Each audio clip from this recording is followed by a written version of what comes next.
நேர்களை வணக்கம். நான் உங்கள் மார்ஷல் சிறப்பு நேர்காணலுக்காக நம்முடைய மூத்த பத்திரிகையாளர் திரு மணி இணைந்திருக்கிறார். வாருங்களோடு பேசலாம். சார் வணக்கம். வணக்கம். அதிமுக கூட்டணியிலிருந்து பிரேமலதா விஜயகாந்த் அவர்கள் வெளியேறினார்கள். டிடி விதிநகரன் உள்ள போனார். திமுகவுக்கு ஆதரவாக ரொம்ப பயங்கரமாக பிரச்சாரம் பண்ணிக்கிட்டு இருக்காங்க.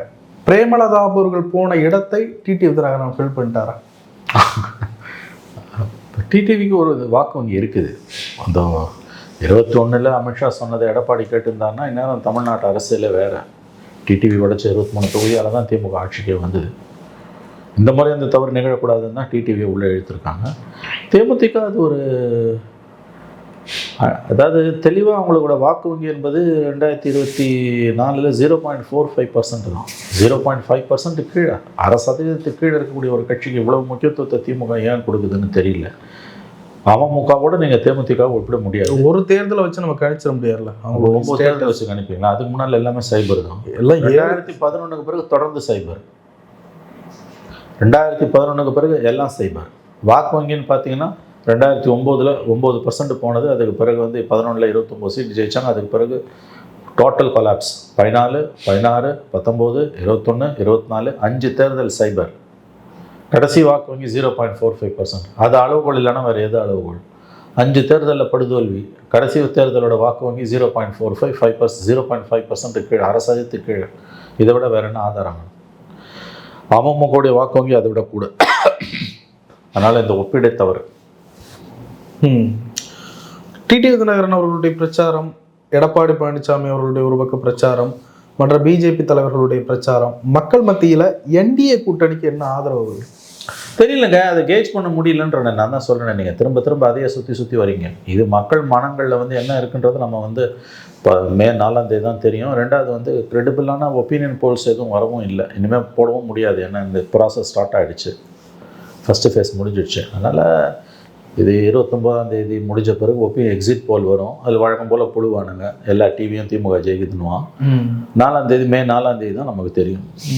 ஏதோ சில கருத்து கணிப்புகள் என்டிஏ கூட்டணி லீடிங்கில் வரும், டிஎம்கே கம்மியாக. நம்பகத்தன்மை இல்லாத கூட்டணிகள் கருத்து கணிப்புகள். அது எல்லாமே எதுவுமே நம்பகத்தன்மை உள்ளதாக இல்லை. நம்பகத்தன்மை உள்ள மீடியா ஹவுசஸ் கருத்து கணிப்புகள் எடுக்கலை. அவங்க ஒதுங்கிட்டாங்க. ஏன்னா தமிழ்நாட்டில் களம் ரொம்ப ரொம்ப ரொம்ப சிக்கலானதாக இருக்குது. நீங்கள் சொன்னீங்க 2021 டிடி விதிநகரன் அந்த அலைன்ஸில் இருந்திருந்தாருன்னா கண்டிப்பாக ஆட்சியை பிடிச்சிருக்கும். இந்த முறை இருக்காரு, பிடிக்குமா? அது ஏன்னா அந்த திமுக இல்லை. இது இப்போ இந்த திமுக விஸ்வரூபம் எடுத்துடுச்சு. Minorities consolidated ஆகிருக்காங்க. திமுகவுக்கு எதிரான ஓட்டு 21 விட அதிகமாக இப்போ உடையுது. ஸோ அதனால் ஓட்டு உடைய திமுகவுக்கு தான் லாபம். ஏன்னா ஒரே ஒரு டிஸ்அட்வான்டேஜ் டிஎம்கேக்கு 21 அவங்க எதிர்கட்சியாக இருந்தாங்க. இப்போ ஆளும் கட்சியாக இருக்காங்க. ஆளும் கட்சியாக இருக்கும்போதே வரக்கூடிய சில டிஸ்அட்வான்டேஜஸ் தான் அவங்களோட டிஸ்அட்வான்டேஜஸே தவிர அதை தாண்டி பெரிய அளவில் அவங்களுக்கு ஒன்றும் டிஸ்அட்வான்டேஜஸ் இருக்கிறதா எனக்கு தெரியல. என்டிஏ அலைன்ஸில் பாஜக தரப்பில் ரொம்ப கடுமையான பிரச்சாரங்கள்லாம் பண்ணிக்கிட்டு இருக்காங்க. தமிழிசை மற்ற தரப்பில் அவங்களுக்கான இது எப்படி இருக்குது தெரியல. அது என்டிஏ பிஜேபி எந்த அளவுக்கு கேம்பெயின் பண்ண. ஏன்னா அண்ணாமலை டீம் இல்லாதது பிஜேபிக்கு ஒரு பெரிய பின்னடைவு தான். பிரச்சாரம் பண்ணுறாரு.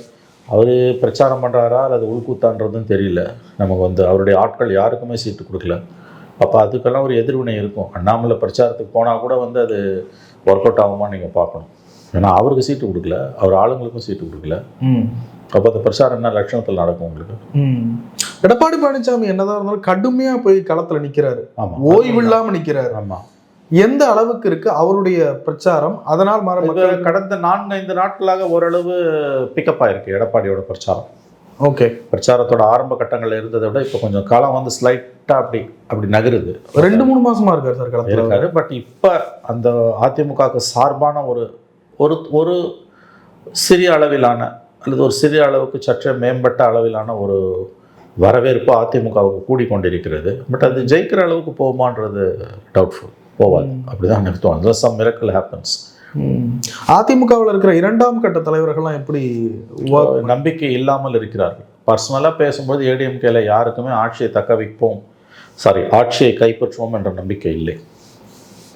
சராசரி அதிமுக தொண்டனாகட்டும், அதிமுக நிர்வாகிகள் யாராக இருந்தாலும் தனிப்பட்ட முறையில் நாங்கள் வெற்றி பெற்று விடுவோம்னு சொல்லக்கூடிய கேண்டிடேட்ஸ் இருக்காங்க.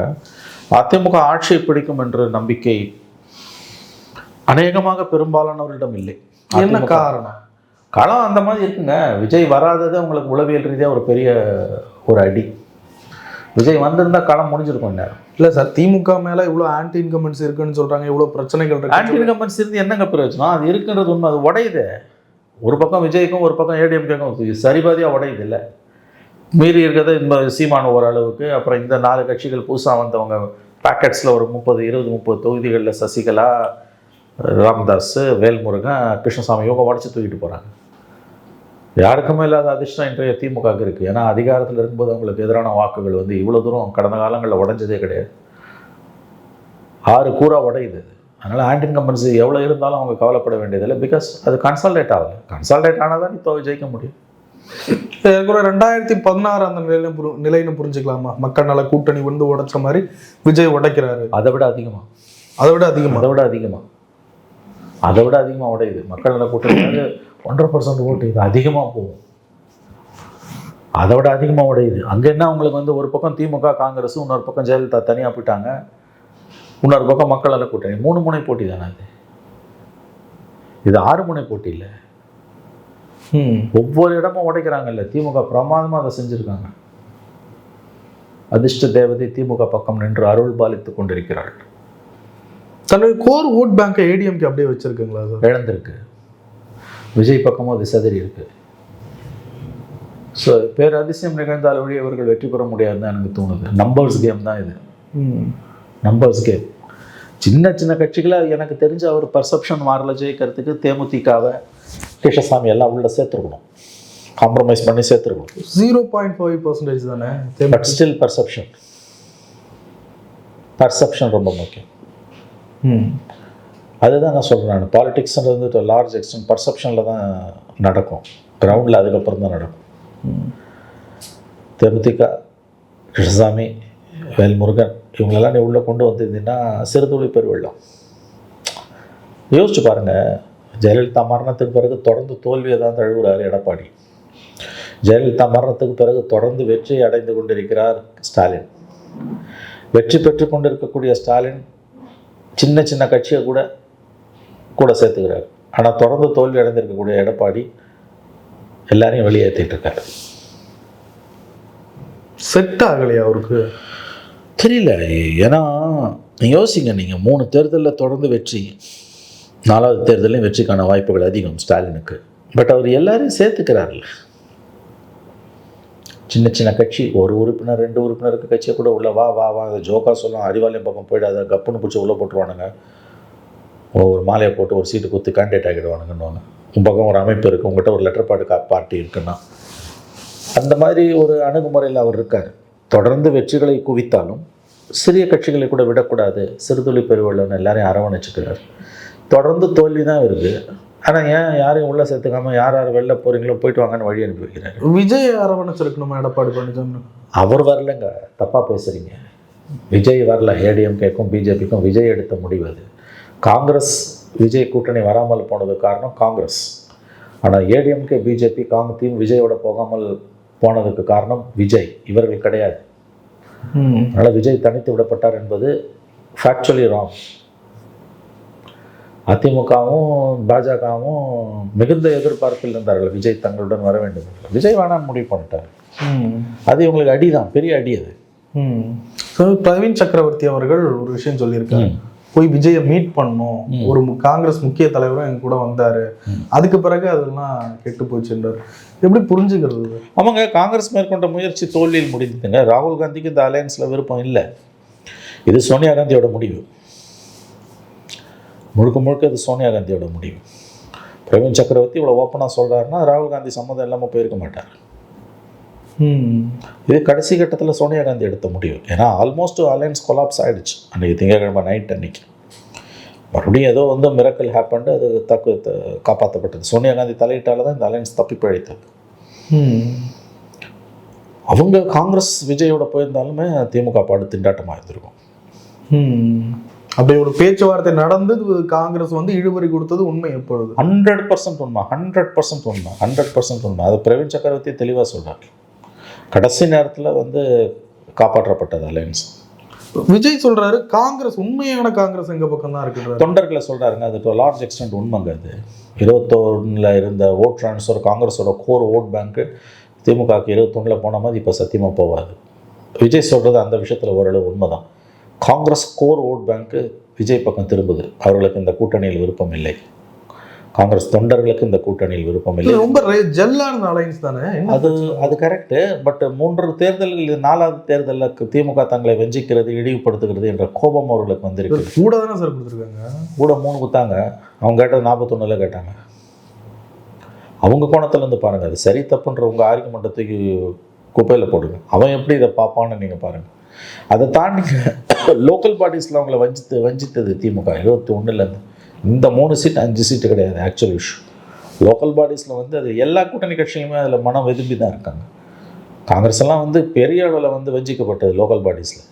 உள்ளாட்சி தேர்தல்களில் திமுக செய்த அராஜகம் என்பது கொடூரமானது. கூட்டணி கட்சிகளுக்கு ஒதுக்கின இடத்துல திமுக காரன் நின்று ஜெயிக்கிறான். அவங்கள ராஜினாமா பண்ணுங்கன்னு முதலமைச்சரே சொல்கிறாரு, அவன் ராஜினாமா பண்ண மாட்டேன்றான். நான் வேதனையில் வெட்கி தலைகுனிகிறேன்னு சீஃப் மினிஸ்டர் ஸ்டாலினை ஸ்டேட்மெண்ட் கொடுத்தாரு 21. அப்போ இந்த உள்ளாட்சி அமைப்புகள்லையும் தங்களை காங்கிரஸ் திமுக அழிச்சுக்கிட்டு இருக்கின்ற கோபம் தான் விஜயோட அவங்க பேச ஆரம்பிச்சது. இது அசம்பிளிக்காக மட்டும் கிடையாது. அது சோனியா காந்தி தலையிட்டு, சோனியா காந்தி உயிரோடு இருக்க வரைக்கும் திமுக காங்கிரஸ் கூட்டணி தொடரும், எழுதி வைத்துக் கொள்ளுங்கள். ராகுலுக்கு இதில் விருப்பம் இல்லை, அதனால தான் கேம்பெயினுக்கு வரல. இன்னும் 10-11 நாள் இருக்குது. ராகுலும் ஸ்டாலினும் ஏதாவது ஒரு மேடையில் தூண்டுவார்களா என்பதுதான் இன்றைய எதிர்பார்ப்பு. ஒரு கூட்டமாக அவங்க பேசணும், இல்லைன்னா அது மோசமான ஒரு தோற்றத்தை ஏற்படுத்தும். சாஸ்திரத்துக்கு ஏதாவது ஒரு கூட்டத்தில் பேசுவாங்கன்றாங்க. திமுகவுக்கும் அந்த வருத்தம் இருக்கிறது, கோபம் இருக்குது, வருத்தம் எல்லாமே கலந்துதான் இருக்கு.